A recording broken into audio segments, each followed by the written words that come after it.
All right, please welcome back to the channel our good friend Dave Hajo Parsons, fellow Tomcat RIO. You guys remember Hajo from a recent episode where he saved the day, let's just say, because of his macro situational awareness and kept the strike group from potentially shooting down the Concorde. I know I pronounced it as Concordia, and I got a lot of grief in the comments for that, but I've always called it the Concorde since it first was taking off out of Dulles Airport in the early 70s. And I apologize for those that were offended because I called it the Concorde. It is correct as you pronounce the Concorde. But anyway, we have another cool thing to chat about from the good old days when the F-14 was the preeminent carrier-based fleet defense fighter. So talk to us about this situation that happened at the height of the Cold War. I joined the community in 1981, which was when Reagan was taking over the presidency and John Lehman was nominated and confirmed as Secretary of the Navy. He was very young. He was on the inner circle of all the core people that supported Reagan, including Henry Kissinger. So he's very well read, very much a strategist. And he was determined, based on the president's wishes, to confront the Soviet Union. And at that time, they had just as many ships as we did. They were out there and we were backing off. In the realm of Jimmy Carter, we were backing off, trying to play nice, but they were not.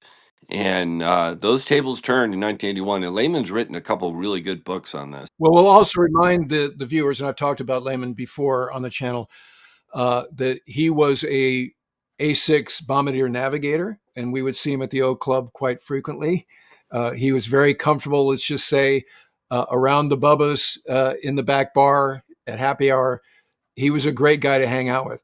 Yeah, he also brought back the leather flight jackets, which the supply guys had taken out of the system because too many were being given out. That's another story. But And the brown and shoes. he brought back the brown shoes, and the brown boots. Very much man of the people, and he was determined to use the maritime strategy to show the Soviet Union, we're going to prevail. And so every other year, I think it was, we were doing these big NATO exercises up in the North Atlantic. And I got to participate in one in 1982. We did a lot, and really, they reacted strongly. But when it came around, I had joined the Diamondbacks in the very end of 1981. So in 1982, I got to do that. And it was really eye-opening. I mean, it was really Cold War. We didn't know if they were going to release weapons or what. It was very, very much a height of the Cold War, where we were confronting them every time, every place we could. So come around to, I ended up being extended in my assignment in VF-102 for 2 tours. So I was pretty experienced. I'd also been trained as one of the 4 TARPS air crews that were in the squadron, in the TARPS pod, the Tactical Aerial Reconnaissance Pod System. Huge pod, 2,000 pounds, with 3 big cameras in it, to replace the role of the RF-8 Crusader and the RA-5 Vigilante, which both had that capability. So it was supposed to be an interim solution until they did something with the Hornet, but it ended up being the legacy system on the Tomcat. And it was a result, a lot of people don't realize this, more combat was flown on TARPS missions than anything else. The real baptism of fire for the Tomcat, and that was over Lebanon in 82, 83, was flying in the Bekaa Valley every day, supersonic, down low, right through a SAM gauntlet. And none were lost because Tomcat was flying so friggin' fast. I was the first guy trained on the East Coast. I was finishing up the RAG in 81, and they said, "Oh, you're going to stay here about 6 more weeks, and you and Chris Anderson guys are going to be the first TARPS air crew trained at VF-101."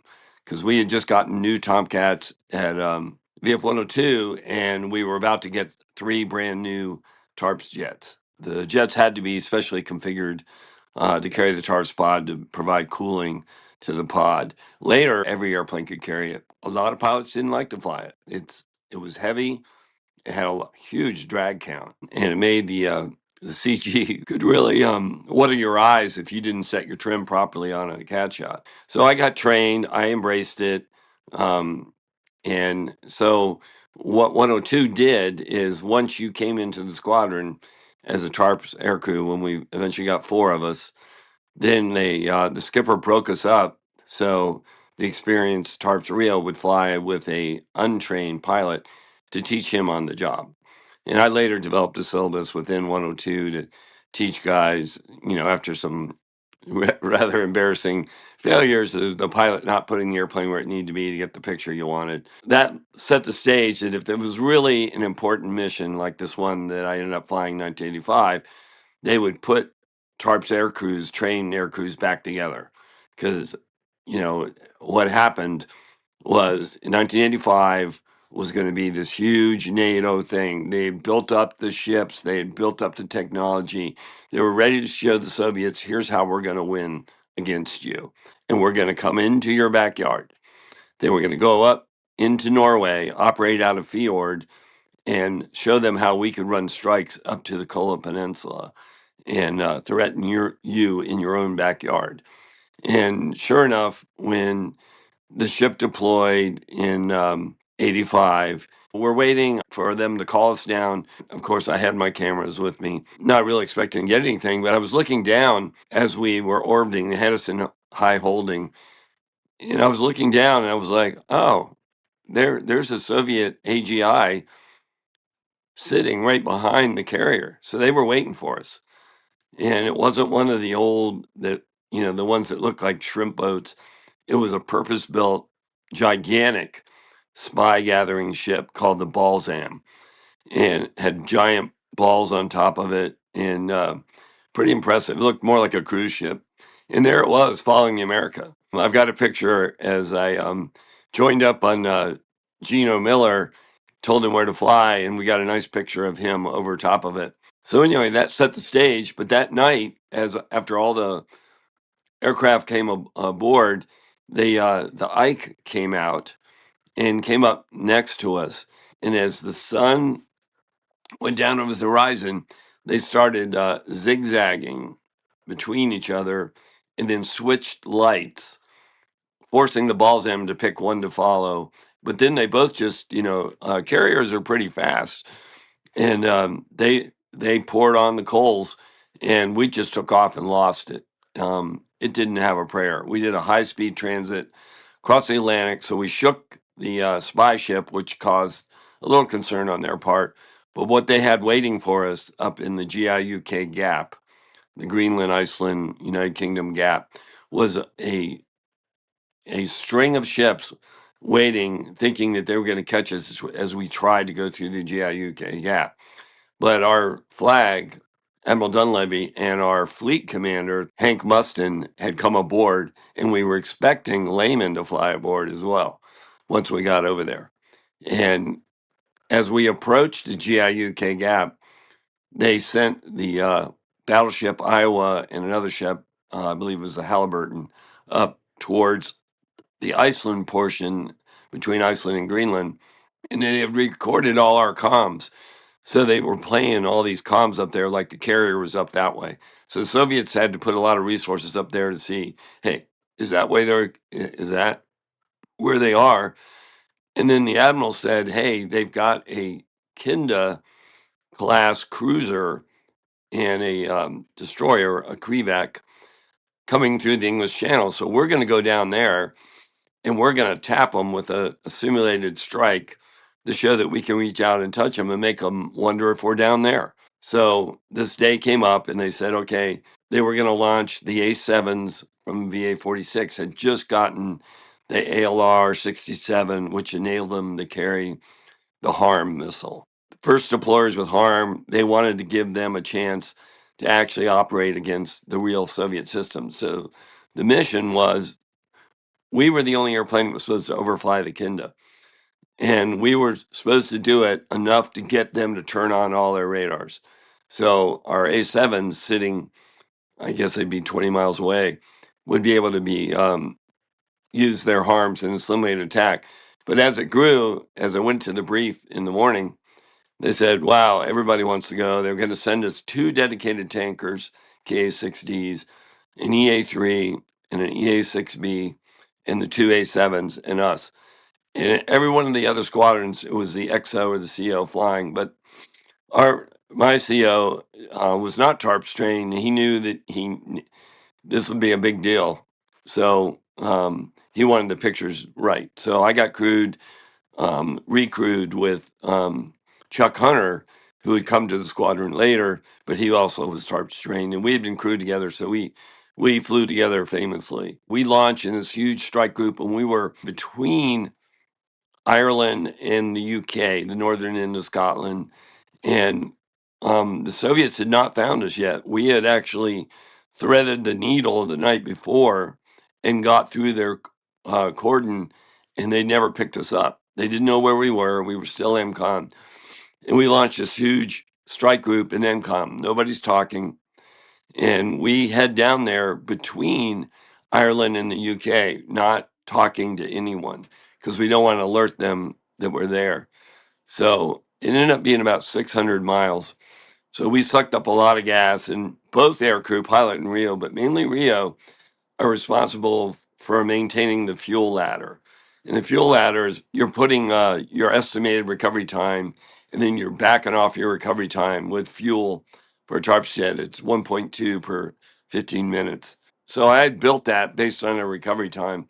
But also, we didn't have any reporting data. We just knew it was going to be in the English Channel. So I had decided with Chuck, hey, as soon as we get rid of all those other airplanes, we're going to go down to the west end of the English Channel and fly east and hopefully pick them up. If we don't have any pointing information, we were hoping we would get a steer from the EA-6B or the EA-3, but they never got anything. So that meant the Soviets were also operating in INCOM. We were in sort of a loose formation, but we would fly up next to the EA-6B and just use hand signals. Like I would go like this, and they would shake their heads no, they didn't have anything. And the only thing we heard is one by one, the tankers got drained and they went home. And one by one, all the rest of the aircraft said, oh, we're going home because they had a hard time to be back. But I was sitting there in my head going, well, this would be really embarrassing if we don't come back with some pictures. And we got Layman arriving, while he wasn't on the ship when we left, but he was going to be there when we got back. And he's going to want to know about this. And so I told Chuck, we need to scratch the fuel ladder. If we get the pictures, they won't care if we come back really low on gas and they'll send us a tanker. Or there was an RAF exchange guy they sent out as a liaison. It was a Phantom backseater. And I'd asked him during the planning, I said, so if we get really low on gas, where can we land? Do you guys have hot pits? He goes, oh, yes, we do. And I said, so are there any up here in Scotland? He goes, oh, yeah, Lossiemouth. And I said, so what would they want if we pulled in there? And they go, if you're a Navy airplane, you pull in, they'll fuel you up. They'll figure it out later. That was just in my hip pocket.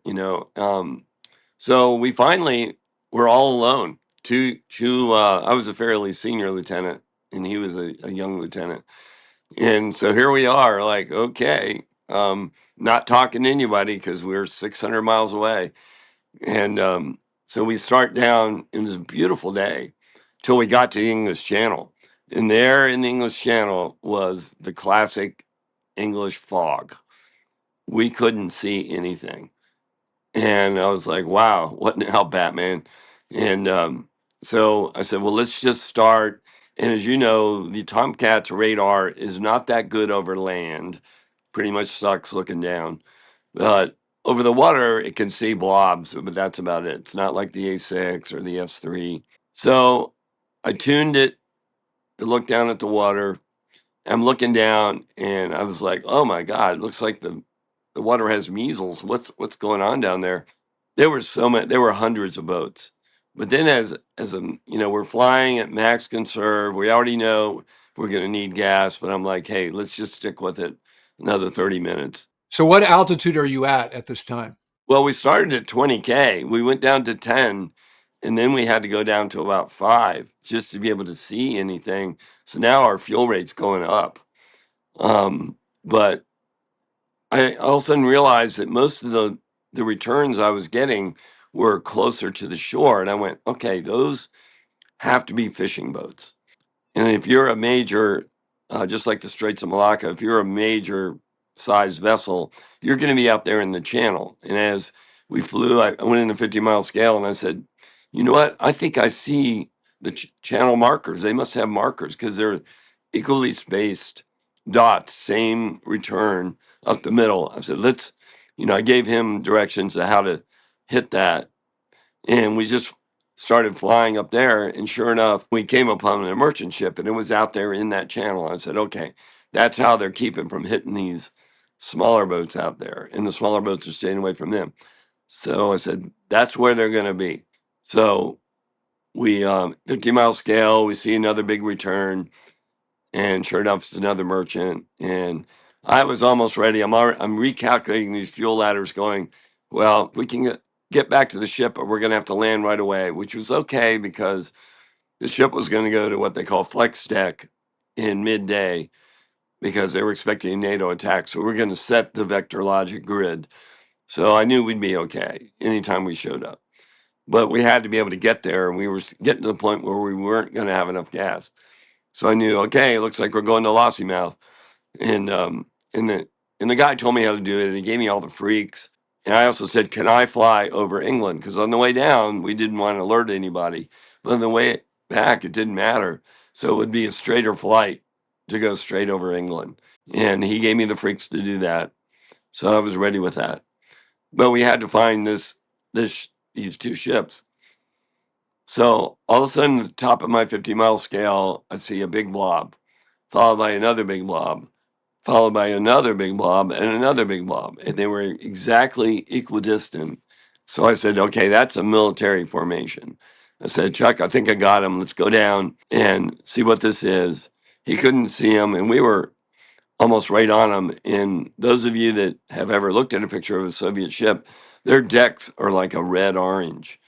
So it's real obvious it's a Soviet ship when you see that. I kept asking Chuck, what's the color of the deck? He says, I can't see it. And he's got great eyes. And we were almost on top of it.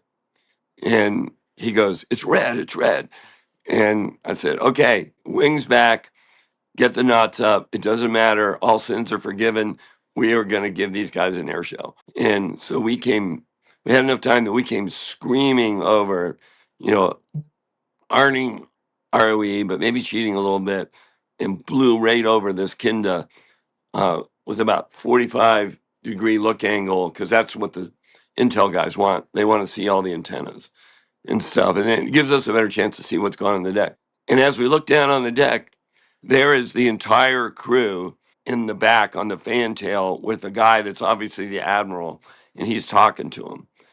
And we just come raging by, and normally we would go to the second ship, but I said, no, do a pylon turn. Do a pylon turn, and we're going to come back and look at him again. So we did a pylon turn at the fantail, came back pointing right at them, firing our KS-87 right at them, and flew over them. And just in that, a minute or so of making the turn, we look and everybody's running. They're just going to their battle stations. So then we go do the second ship. That's called rigging a ship. We do the same kind of pass, get the angles that the intel guys want. And then we found out the third and fourth ships, one was British, one was French. So they were following them, but we weren't getting reporting data. But that's another story. So our mission was to get the two Soviet ships. So I told Chuck, okay, as we were approaching the Kinda for one last time, I said, put it in burner and stand it on the tails as we go over this guy, and then do pirouettes as we go up. And because they still had not lit us up with their radars.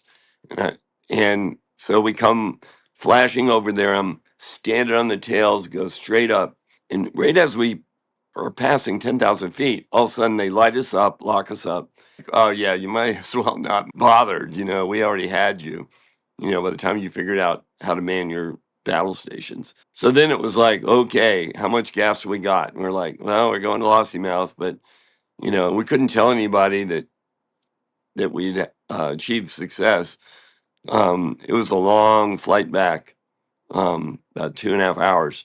And so we're going up England, and this is where the mission got really interesting. The ship is up in the North Sea between Ireland and Scotland, waiting for the NATO guys to attack, simulating their Soviets. They were out there. They had chartered helicopters to find the ship. They couldn't find it. Nobody had found us yet. And we're coming up, real long ride, couple hours up over, the whole length of England. And we come up to Lossiemouth, and I start orbiting, and I said, let me try calling. Maybe they'll be up there. So I made a call to the E2 that I knew had to be airborne. Didn't hear anything. And I said, well, let's go out in the water a little bit, but don't lose sight of Lossiemouth. All of a sudden, we hear very faintly, it's a Blue Blaster, the A-34 tanker calling us. And he says, I'm your Texaco. So I was like, thank God they knew we had to be an extremist. They've sent us a tanker. Well, what was your fuel state at that point? We were down to about 4.0. So that was not, Low. we That's want low. to recover at 5. Yeah, yeah. So, I didn't want to go too far out of the water. And plus, because America is MCON, you don't know exactly how far away the carrier is at that point. Yeah, we've been gone for 4 hours, and you never know where the ship's going to be. That's not a good feeling where you were at that time. So we head towards the tanker, and he starts refueling us. And then the E2 comes up. We finally hear him, and he says, say your weapon status. And I'm like, my weapon status? Why is he asking me my weapon status? Does he really want to know what we have on the airplane, or does he want a simulated loadout that we would normally have? So I gave him the simulated one, and he goes, Roger that. Take station 100 Delta. So they were putting us in the grid. But the problem was we were outside the grid. We were, if I do this right, our station's here, we're here. We had to come back to it, which becomes important. So, well, what was your actual loadout besides the TARPS pod? Did you have any other real weapons on the airplane? yeah, one Sparrow and one Sidewinder. That was normal in those days.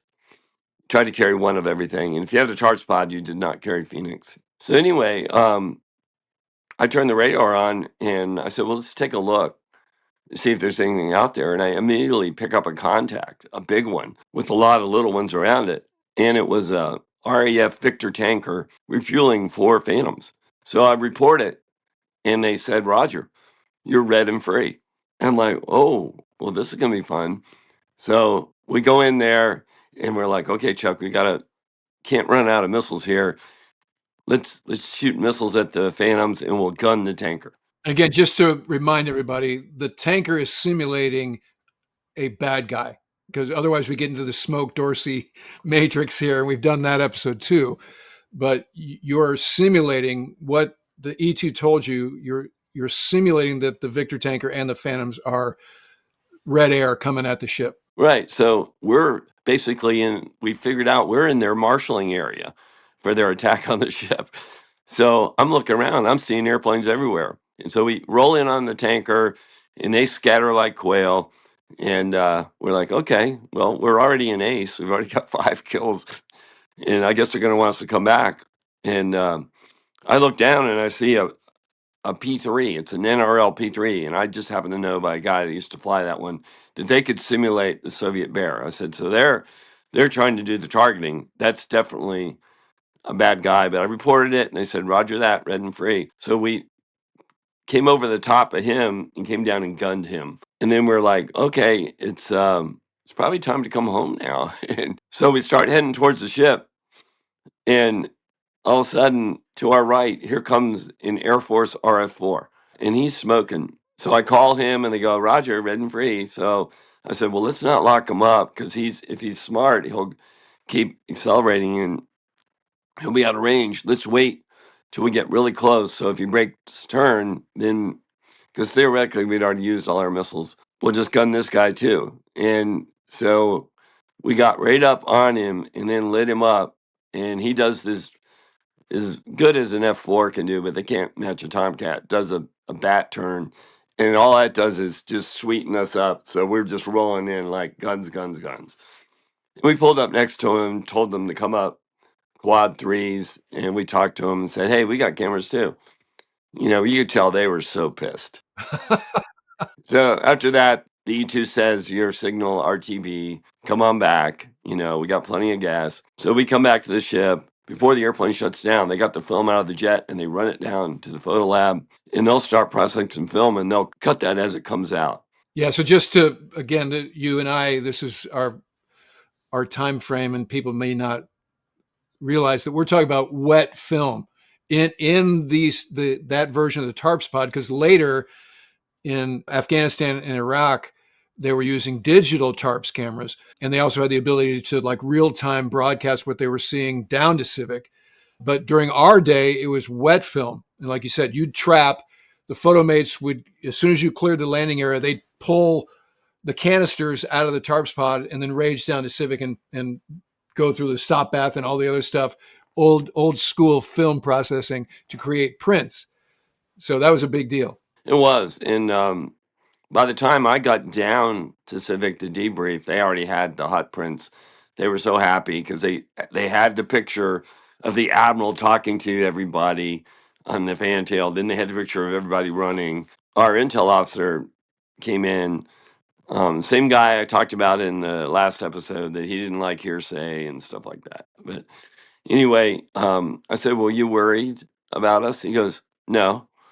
I said, "Why?" And he goes, "Oh, when we heard on our whatever system they have, when they turned on all their radars, our ship was aware."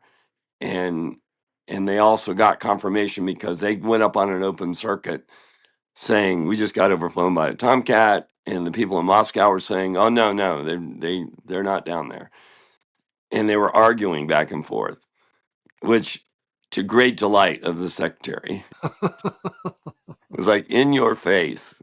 And they were trying to tell them it was a tornado, and they go, "No, it's a Tomcat. We saw it." And so they were most pleased. And the money camera in the TARP spot, you have a serial frame camera in the nose, which is 6-inch focal length. But in the middle bay is a KA-99 panoramic camera with 9-inch focal length, but it also carries 1,000 feet of film. It's a lot of film. And then in the back is an IR camera, which is typically for a mission trace, but it can also bring back interesting pictures as well. But if you want to blow something up, the 9-inch focal length is the one. And our guys took the picture and they blew it up to 3 feet long. And then they invited us down to meet Lehman that night around dinner time and present it to him. And they did the one where everybody's running to their battle stations. Hey, Joe, fantastic sea story. Back in the day when we had a defined threat of the Soviet Union, the Tomcat was king, and we Rios were fundamental to getting the mission accomplished. A lot of fun. So, as always, thanks for joining us for this episode. We look forward to talking to you again on another episode very soon, and I hope to see you in real life before too long. Oh, yeah. All of that. All right, that'll do it for this episode. If you're not already a subscriber, become one so you don't miss anything going forward. And in the meantime, I look forward to talking to you again very soon.